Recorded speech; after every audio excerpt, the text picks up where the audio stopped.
The crystalline walls of the Galactic Council's central chamber rose 300 meters into the artificial sky, each surface reflecting the soft glow of 1,000 different atmospheric compositions.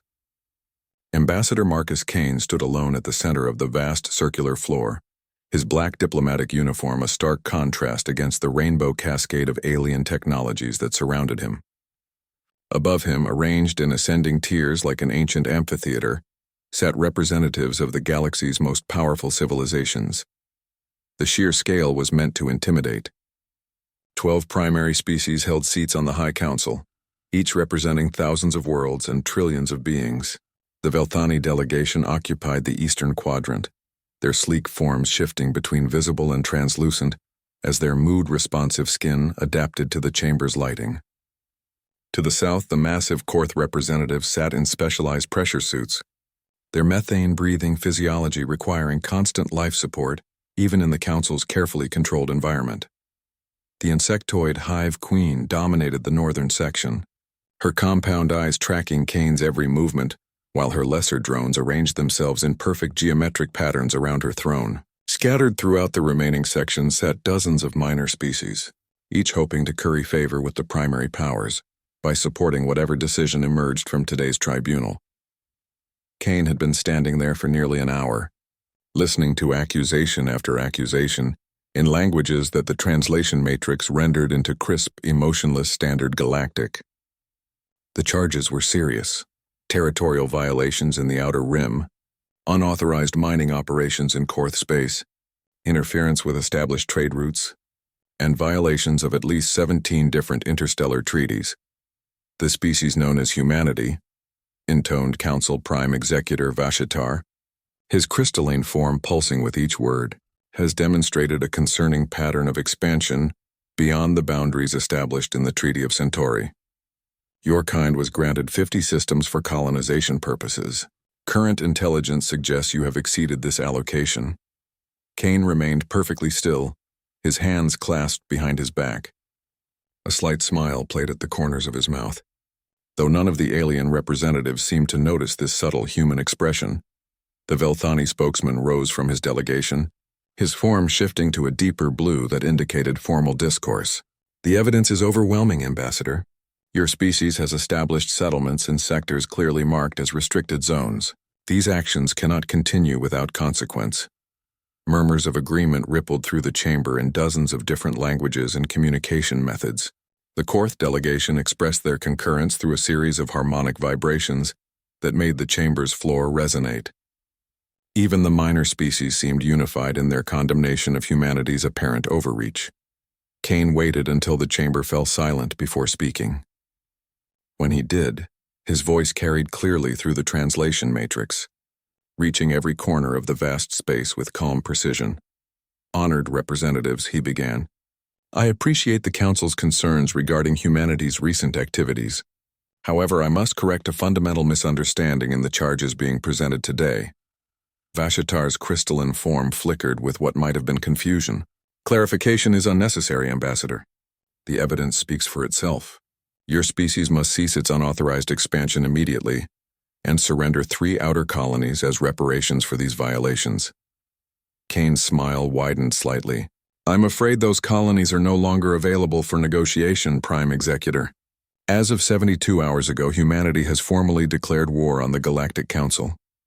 The chamber erupted in a cacophony of alien sounds that the translation matrix struggled to process. What emerged was something that could only be described as laughter, though it came in forms humanity had never encountered. The Velthani delegation's skin shifted to bright yellow, indicating amusement.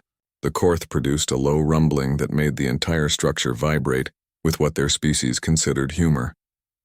Even the normally stoic Hive Queen's mandibles clicked in rapid succession, a sign of insectoid mirth. Vashitar's crystalline form pulsed with such intensity that it temporarily overwhelmed the chamber's lighting systems. War? The Prime Executor's voice carried clearly above the alien laughter. Ambassador Kane, perhaps your species misunderstands the scope of this governing body. Your people control barely 50 star systems.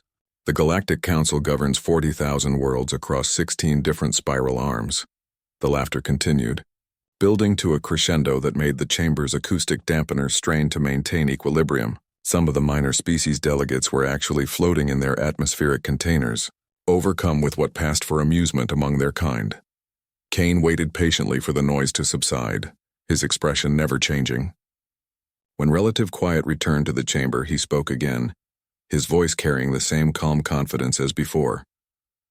Correction, Prime Executor. We controlled 50 systems. Current count stands at 837. The laughter stopped instantly. The silence that followed was so complete that the chamber's atmospheric processors could be heard cycling through their filtration protocols. For several long moments, no one moved. No one spoke. The only sound was the soft hum of life support systems maintaining the delicate balance of atmospheres that allowed so many different species to coexist in this space. Then chaos erupted. Emergency holodisplays flickered to life throughout. The chamber as alien representatives frantically activated their personal communication devices. The air filled with the static of encrypted transmissions being sent across the galaxy at faster than light speeds.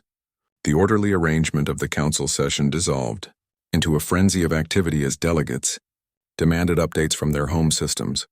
The displays showed the same impossible sight across dozens of different sectors.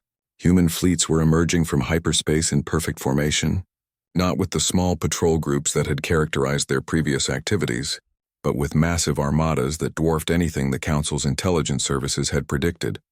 The Velthani military commander's skin had shifted to deep red, indicating extreme alarm. His voice shook as he read from his personal display. Unidentified human vessels appearing in Sector 7 Alpha. Count exceeds 300 ships. No prior detection on long-range sensors. A Korth admiral's harmonic vibrations had taken on a distinctly different tone. Human forces engaging our border patrol in the methane clouds. Our ships report weapons technology beyond current intelligence estimates. The reports continued flooding in from across Council space.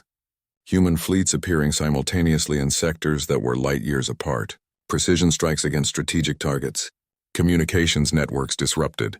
Supply lines severed. All of it happening with a coordination that should have been impossible for a species limited to 50 star systems. Kane stood motionless at the center of the growing chaos, watching as the galaxy's most powerful civilizations realized they had made a fundamental miscalculation. He waited until the initial flood of reports had been processed before speaking again. "Ladies, gentlemen, and honored entities," he said, his voice cutting through the noise like a blade. "I should mention that we've been preparing for this conversation for quite some time." Every eye, sensor, and detection apparatus in the chamber focused on the human ambassador. The chamber fell silent again, but this time the quiet carried a weight of dread rather than shock. Kane reached into his diplomatic pouch and withdrew a small device about the size of his palm. It looked deceptively simple, just a smooth black rectangle with a single activation switch. He held it up so that every representative could see it clearly. "Your communication networks, your defense grids, your supply lines, your strategic resource locations," he continued, his tone remaining conversational despite the implications of his words. "We've been mapping them all. Every diplomatic mission, every trade negotiation, every cultural exchange we've participated in over the past 18 months has served a dual purpose. More displays activated around the chamber as the scope of human intelligence gathering became clear. What the Council had dismissed as routine diplomatic activity now revealed itself as the most comprehensive espionage operation in galactic history. Human ambassadors had been present on virtually every major world in Council space. Human traders had established relationships with key infrastructure personnel. Human cultural attaches had gained access to strategic planning facilities. The Hive Queen's compound eyes fixed on Kane with predatory intensity. Her translation device rendered her clicking speech into words that dripped with venom. "Impossible. Our security protocols would have detected such widespread infiltration." Kane's smile became genuinely warm for the first time during the proceedings. "Your Majesty, with respect, your security protocols were designed to detect traditional espionage methods. Humanity brought something new to the equation, genuine curiosity. Our people didn't infiltrate your systems through deception. They simply asked questions, showed interest in your cultures, and listened very carefully to the answers." 3 weeks before Ambassador Kane's declaration sent shockwaves through the Galactic Council chambers, Dr. Elena Vasquez sat in a sterile command center buried 3 kilometers beneath the Swiss Alps. The facility bore no resemblance to the diplomatic halls where humanity conducted its public business with the galaxy's established powers. Here, massive holographic displays showed the real scope of human activity across Council space, and the picture they painted would have terrified any alien observer who understood its implications. The Terran Intelligence Division's headquarters hummed with quiet efficiency as hundreds of analysts processed data streams from across the galaxy. What the Council perceived as humanity's modest expansion into 50 authorized systems was merely the visible tip of an operation that had taken 18 months to orchestrate and involve thousands of carefully selected personnel. Vasquez stood before the primary tactical display, watching as status updates flowed in from assets positioned throughout Council territory. Each green dot represented a successful intelligence gather. Each blue marker indicated a strategic position secured. The pattern that emerged showed humanity's true reach extending far beyond anything the galaxy's most powerful civilizations had imagined possible. Final confirmation from Asset Team 7 reported. Commander David Park from his position at the Central Communications Array. The Korth manufacturing facilities on Methane Prime have been fully mapped. Industrial capacity, defensive positions, supply chain vulnerabilities, everything our operational planners requested. Vasquez nodded, making a note on her personal display.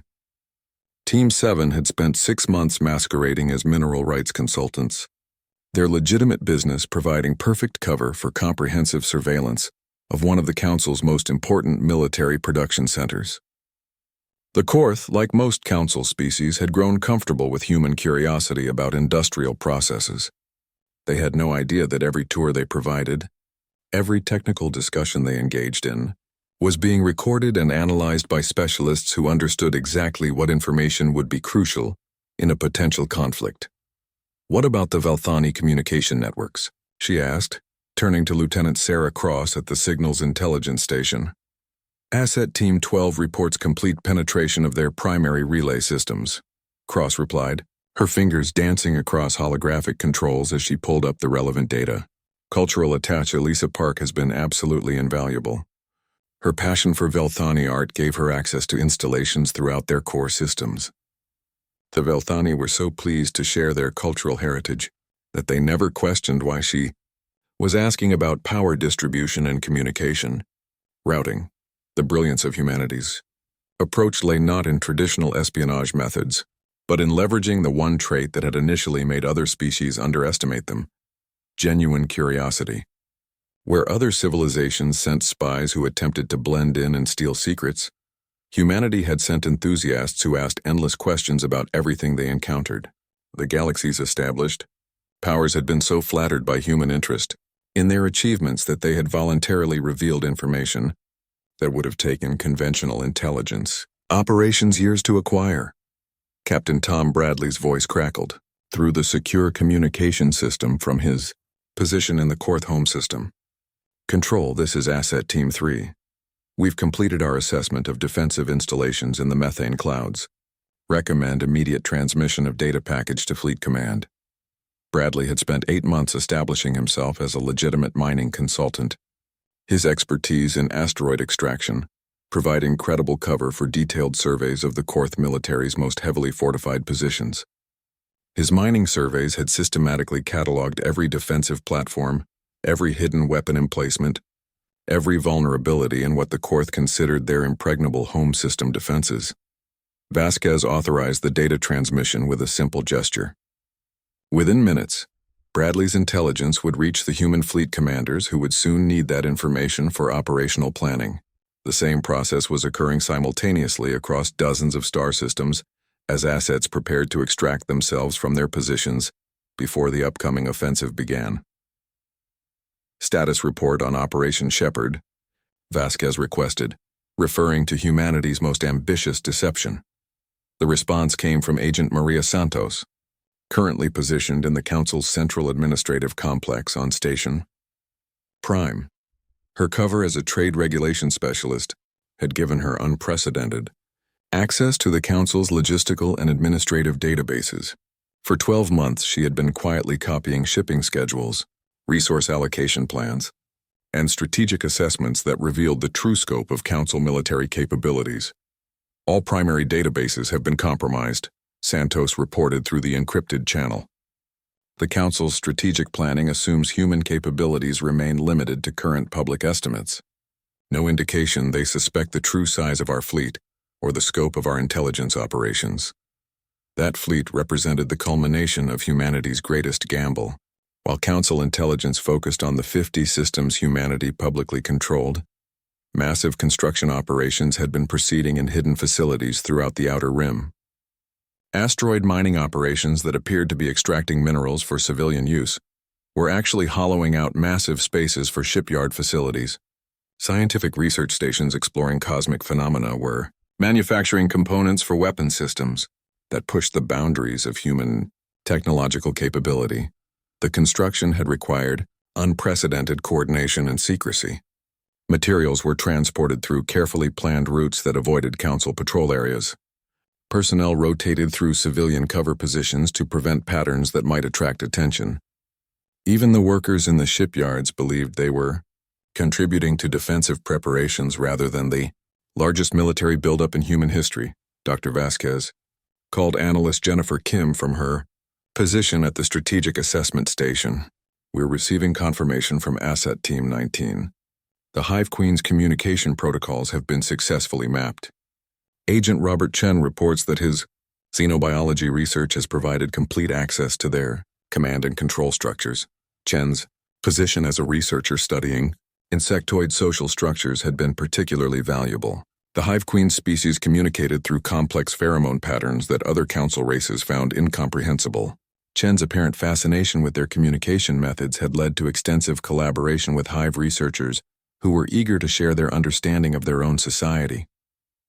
They had unknowingly provided him with the keys to monitoring and potentially disrupting their entire military command structure. The scope of information humanity had gathered was staggering. Fleet compositions and deployment patterns for every major Council military force, supply line vulnerabilities that could cripple entire sectors if exploited properly, communication protocols that would allow human forces to monitor enemy movements in real time. Most importantly, strategic assessments that revealed how the Council's military planners thought and what assumptions guided their decision-making processes. Final phase preparation is complete, announced Commander Park, his voice carrying the weight of months of careful preparation. All assets have received extraction orders. Operation Revelation commences in 72 hours. Vasquez reviewed the master timeline on her personal display. In 3 days, Ambassador Kane would deliver humanity's declaration of war to the Council chambers. Simultaneously, human fleets would emerge from their hidden positions throughout Council space, revealing the true scope of humanity's military preparation. Assets who had spent months or years establishing their cover identities would abandon their positions and extract to predetermined rally points. The timing was critical. The psychological impact of Kane's declaration needed to coincide perfectly with the revelation of humanity's true capabilities. The Council had to understand that this wasn't a desperate gambit by an overmatched species, but the culmination of a carefully planned operation that had been proceeding right under their collective noses. The irony is perfect, Vasquez murmured, more to herself than to her staff. They dismissed us as primitive because we asked so many questions. They thought our curiosity made us naive.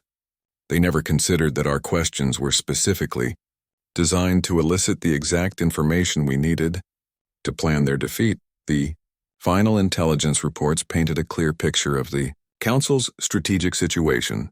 Their military forces were distributed across thousands of star systems, configured to maintain order among their diverse subject populations rather than fight a coordinated enemy.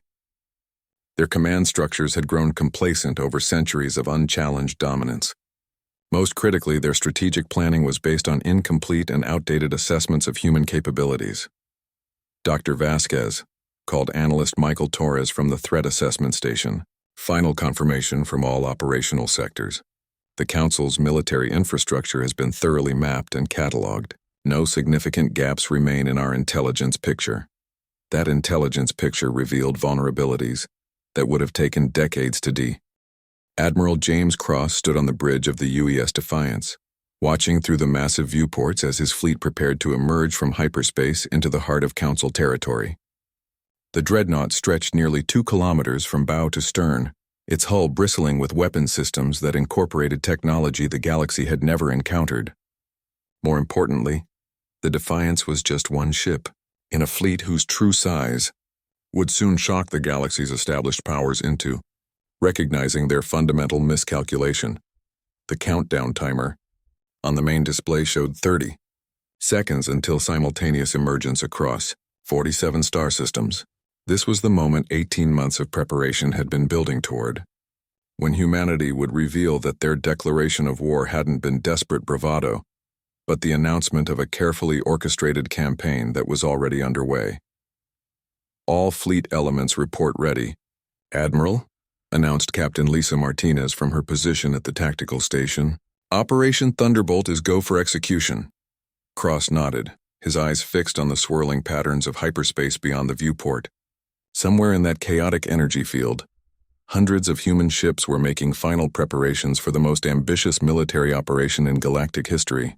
The fleet that was about to emerge represented not just humanity's military might, but their technological innovation and strategic thinking.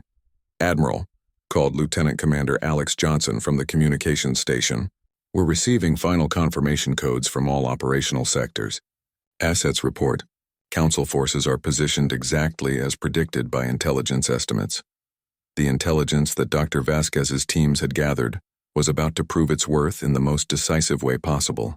Every target that human forces were about to strike had been surveyed, mapped, and analyzed by agents who had spent months in position.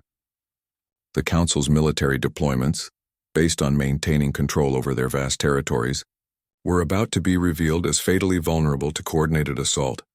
10 seconds to emergence, Martinez announced. All weapon systems armed and ready. Cross felt the familiar tension that preceded any major military operation, but this was different. For the first time in human history, they weren't fighting defensively or reacting to someone else's moves. They were initiating contact on their terms with their timing, using capabilities that their enemies didn't know existed. Emergence in 3, 2, 1 mark. The swirling chaos of hyperspace vanished, replaced by the normal star field of the Korth home system. But the view that greeted the human fleet would have been impossible, according to every intelligence assessment the Council had ever made about human military capabilities. Instead of the small patrol groups that characterized previous human fleet movements, space filled with massive formations of ships that dwarfed anything the galaxy had seen humans deploy before. The UES Defiance led a battle group of 47 capital ships, each one larger and more heavily armed than the vessels that had made humanity's reputation in previous encounters.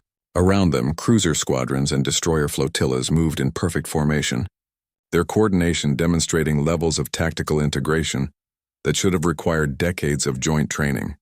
Tactical display online, Martinez reported. Korth 3rd Fleet detected at coordinates matching intelligence predictions. Defensive platforms activating as expected.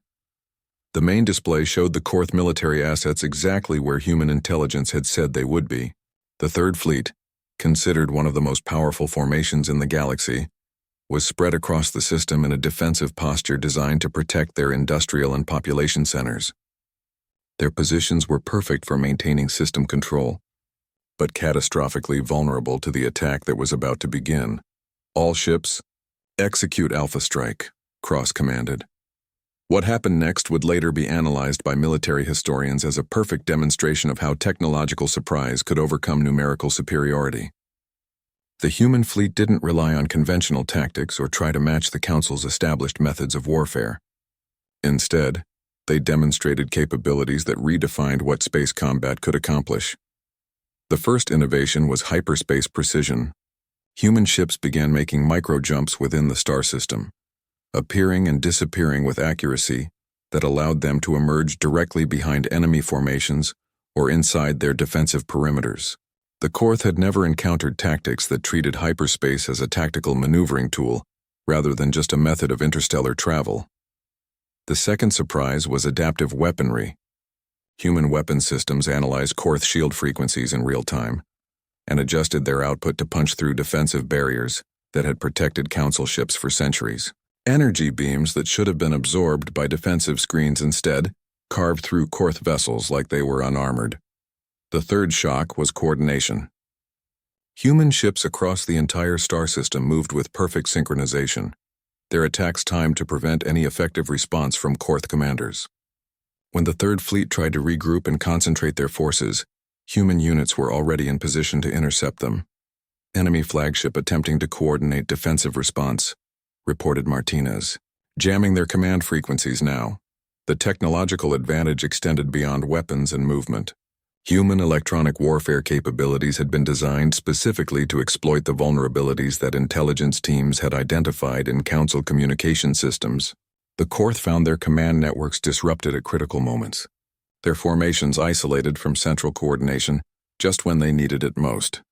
"Admiral, we're receiving similar reports from all operational sectors," Johnson announced, his voice carrying amazement despite months of preparation. "Fleet elements across 47 systems report successful target engagement.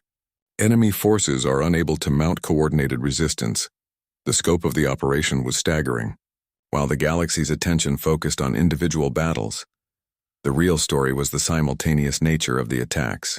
Human forces were striking at carefully selected targets across thousands of light-years of space, each assault timed to prevent Council forces from reinforcing each other or developing effective countermeasures. In the Velthani core systems, human ships were using their electronic warfare capabilities to turn the aliens' own defensive platforms against each other. The Velthani had built their defenses around sophisticated computer networks that could coordinate system-wide responses to any threat. Those same networks became weapons when human specialists activated the access codes their intelligence teams had spent months acquiring. Status. Report from Admiral Thompson's battle group in Velthani space, Johnson reported. The core world's orbital defense platforms have been neutralized. Enemy casualties minimal. Infrastructure intact. Objectives achieved within projected time frame.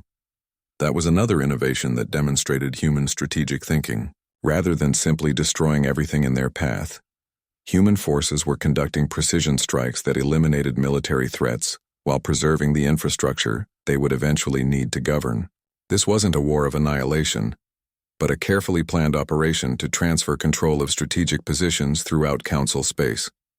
The Hive Queen's nest worlds presented a different challenge, but human forces had prepared for that as well. Agent Chen's research into insectoid communication had provided the keys to disrupting their command structure at the most basic level. Human specialists were broadcasting carefully crafted pheromone signals that confused and misdirected Hive military units, turning their collective coordination into chaos. "Admiral Cross," called Martinez, her voice tight with excitement. "The Korth Third Fleet has been completely destroyed. Total engagement time 17 minutes. Our casualties negligible." Cross nodded, though he felt no satisfaction in the destruction of enemy forces. This wasn't about military glory or conquest for its own sake. The intelligence that had guided their targeting had revealed the horrible truth that had driven humanity to this point. The Council had been planning humanity's complete extermination within 5 years. Every ship they destroyed, every installation they neutralized, represented a threat that would have been turned against human worlds if they had waited for their enemies to make the first move. "Signal to all fleet elements," Cross commanded. "Phase 1 objectives achieved. Proceed to Phase 2 deployment positions." The real demonstration of human strategic thinking was just beginning. The simultaneous strikes across Council space hadn't been random attacks, but carefully coordinated moves in a larger game. Each target had been selected not just for its military value, but for its position in the Council's overall strategic network. Communication relays that connected distant sectors were being systematically eliminated, fragmenting the Council's ability to coordinate responses across their vast territories. Supply depots that supported multiple star systems were being captured intact, denying their resources to Council forces while adding them to human logistical networks.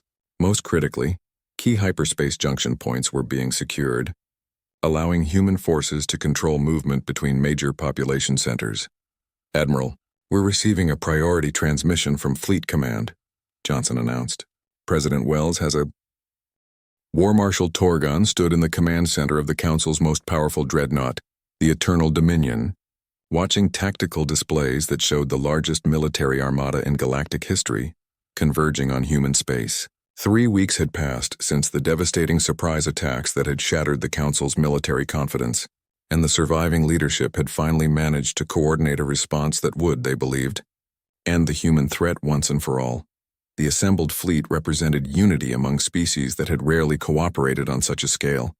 16 different civilizations had contributed their most advanced warships to create a force that numbered over 10,000 vessels. The Veltani had provided their fastest interceptors. The Korth had committed their heaviest battleships. Even the normally isolationist Hive Queen had contributed her most lethal swarm ships to the effort. Final fleet elements entering formation.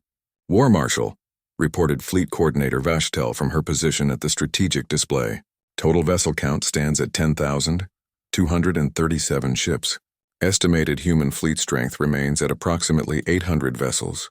Torgon nodded, his forearms manipulating different control interfaces as he reviewed the deployment patterns that would, he was certain, overwhelm human defensive capabilities through sheer numerical superiority. The humans had demonstrated impressive tactical innovation and technological advantages, but no species could withstand odds of more than 12 to 1, especially when those odds were composed of the galaxy's most experienced military forces. Intelligence assessment confirms human forces are concentrated in the Sol system and approximately 30 supporting strongholds, continued Vashatel. Recommend direct assault on Earth to eliminate human command and control infrastructure. The plan was straightforward, and in Torgon's opinion, inevitable. Human forces had achieved their initial successes through surprise and technological advantages that had exploited Council military deployments designed for peacekeeping rather than warfare. But now the Council was prepared. Their fleet had been equipped with adaptive shielding to counter human weapons technology. Their communication systems had been hardened against electronic warfare. Most importantly, their overwhelming numerical advantage would make human tactical innovations irrelevant. All fleet commanders, prepare for hyperspace transition to the Sol system, Torgon announced across the command network.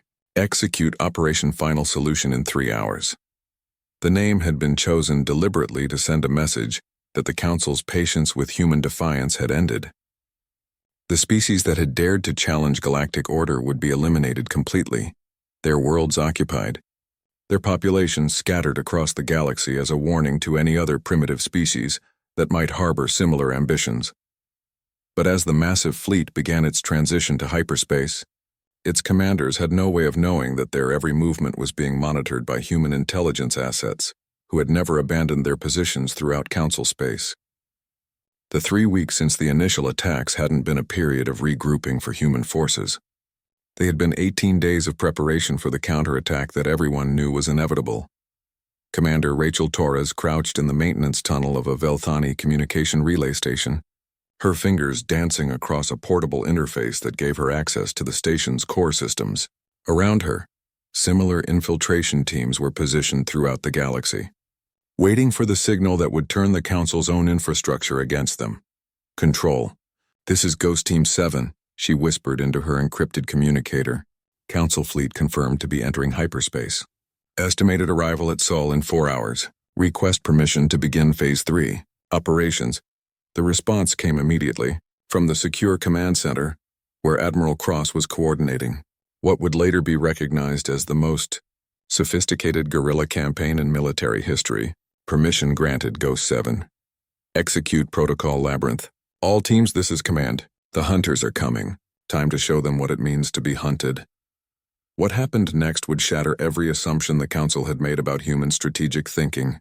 Instead of waiting in the Sol system for a climactic battle that would determine the war's outcome, human forces had scattered throughout Council space, positioning themselves to turn every hyperspace lane, every communication relay, every supply depot into a weapon against the approaching armada.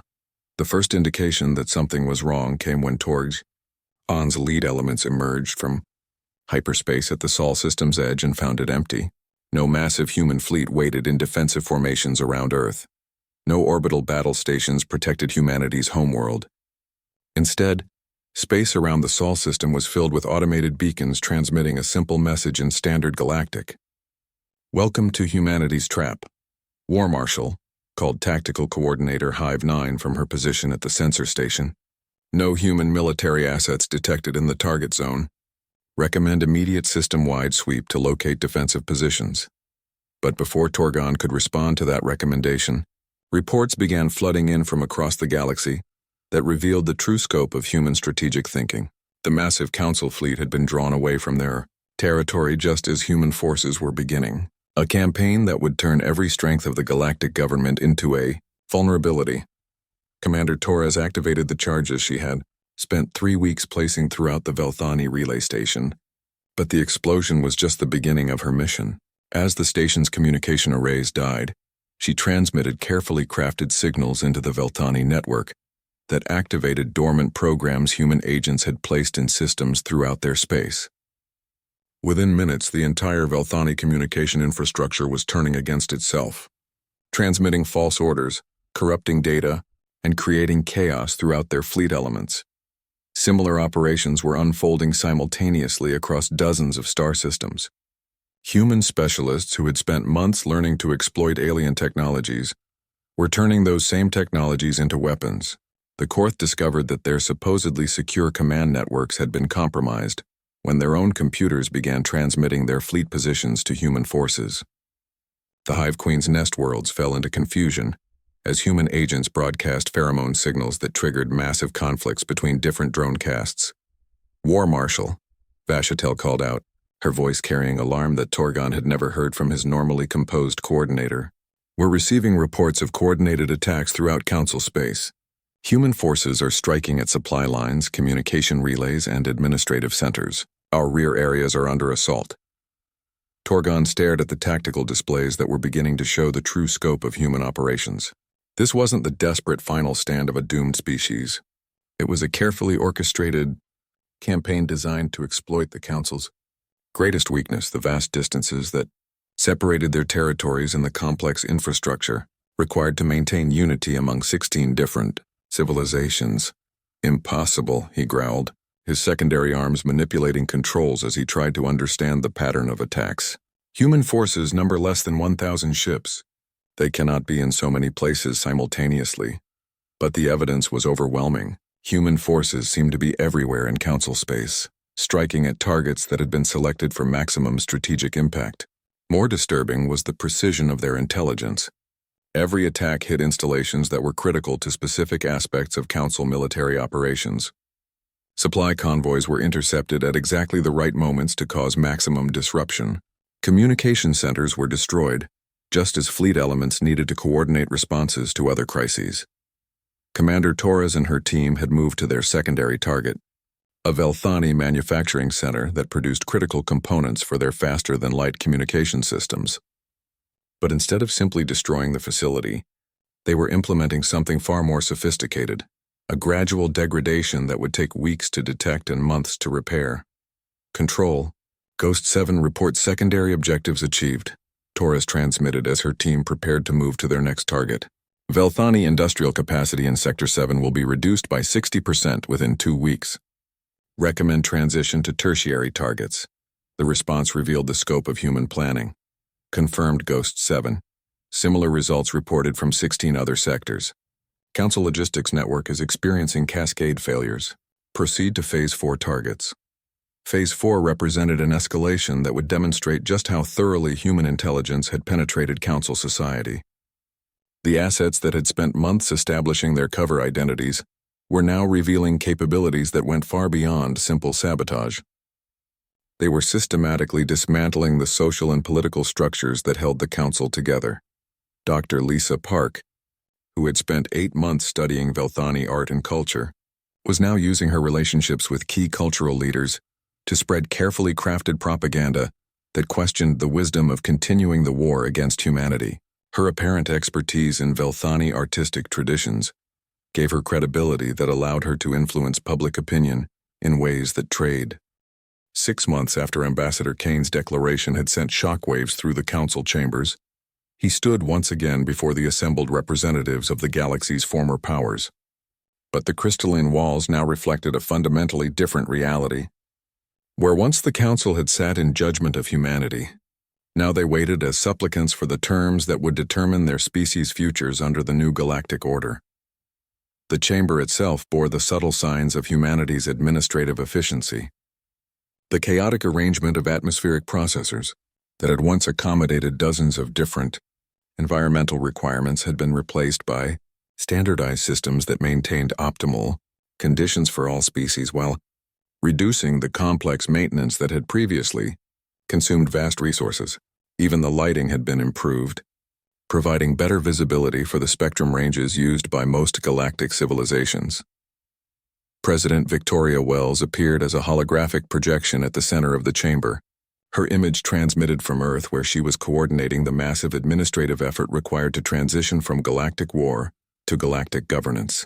Behind her, Kane could see the flags of 47 different species that had already signed cooperation agreements with the new Terran Federation. Honored representatives, Wells began, her voice carrying clearly through the translation systems that human technicians had upgraded to provide more accurate and nuanced communication between species. We gathered today to formalize the new structure that will govern our shared galaxy.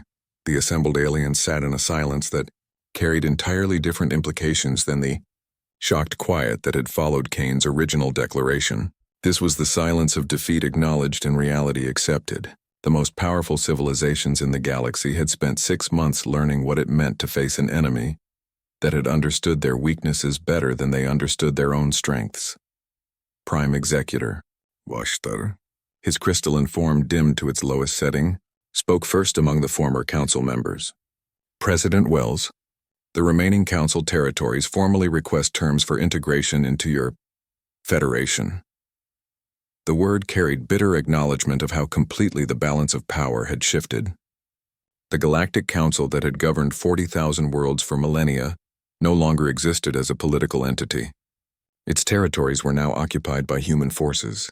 Its infrastructure was controlled by human administrators, and its former leaders were reduced to negotiating for whatever autonomy they might be permitted under humanity's governance. The terms are straightforward, Wells replied, activating a holographic display that showed the new galactic map. The Galactic Council is hereby dissolved. All former council territories will be incorporated into the Terran Federation under human oversight. Individual species may maintain cultural autonomy and limited self-governance, but all military forces, interstellar communication, and strategic resource allocation will be coordinated through human-controlled networks. The display showed a galaxy transformed. The chaotic patchwork of territories that had characterized Council space was being replaced by rationally organized sectors administered by human governors who understood both the strategic requirements of galactic stability and the cultural needs of diverse populations. Trade routes that had been established through centuries of political negotiation were being optimized for efficiency. Communication networks that had grown through organic expansion were being systematically upgraded and standardized. Kane watched the alien representatives process the implications of what they were seeing. This wasn't military occupation disguised as governance. It was the implementation of administrative systems that were demonstrably superior to what had existed before. Human efficiency was replacing council bureaucracy. Human strategic thinking was solving problems that had persisted for generations, and human technological innovation was providing capabilities that improved life for everyone involved. The transition will be gradual, Wells continued, but certain changes take effect immediately. All remaining military forces in former council space will report to human commanders. Any resistance to Federation authority will be met with immediate and overwhelming response. Species that cooperate fully with the transition will receive priority consideration for favorable terms in the final settlement.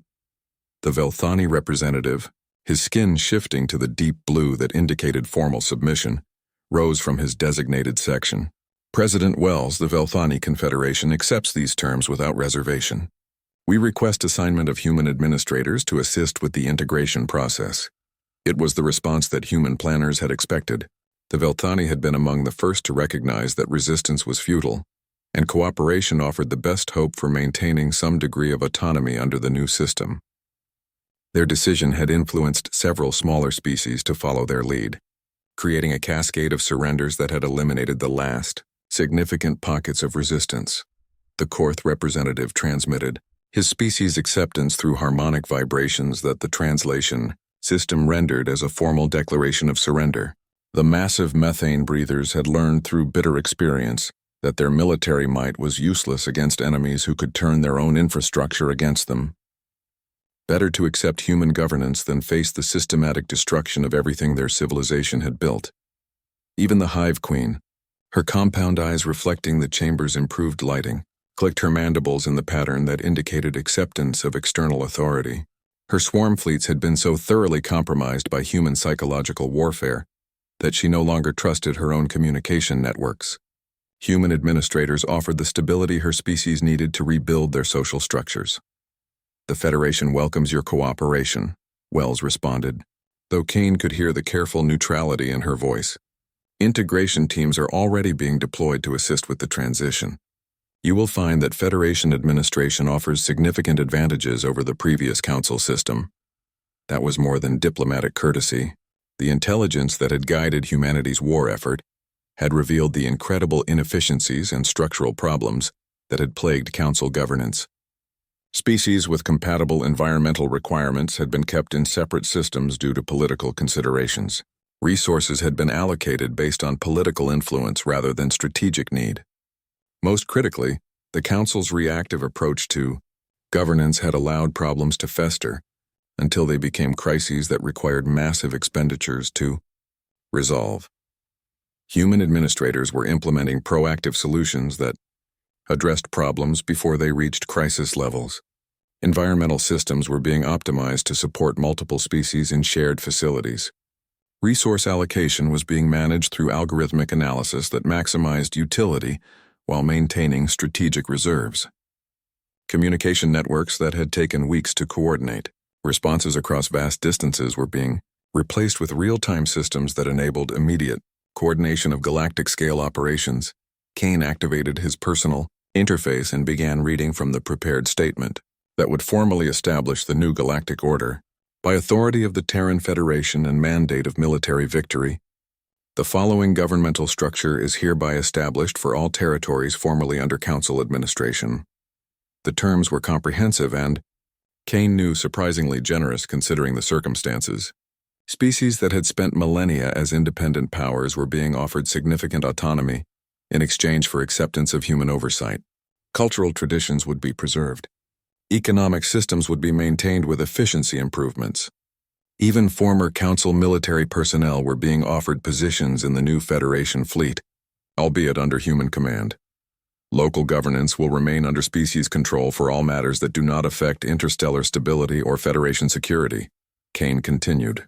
Trade relationships will be maintained and expanded through improved transportation and communication infrastructure.